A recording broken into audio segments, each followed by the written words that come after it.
22 জুলাই দিনটি ছিল সোমবার।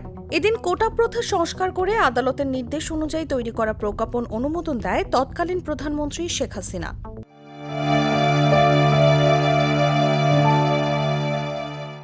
অন্যদিকে বিএনপি ও জামায়াতকে পরিণতির হুঁশিয়ারি দেন শেখ হাসিনা।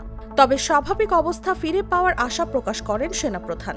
বিএনপি ও জামায়াত নেতাদের গ্রেফতার অব্যাহত থাকে।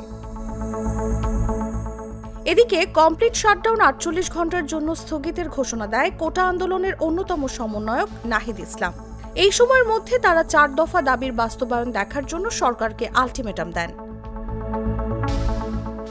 সাধারণ ছুটির মেয়াদ 23 জুলাই পর্যন্ত বাড়ানোর ঘোষণা আসে। কারফিউ বাড়ানো হয়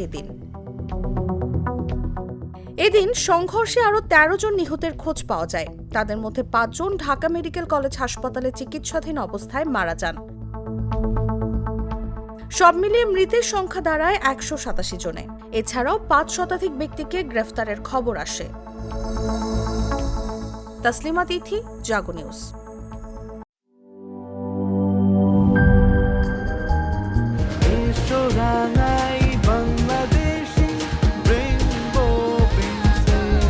রেইনবো পেইন্টস, ছড়াও জীবনের রং।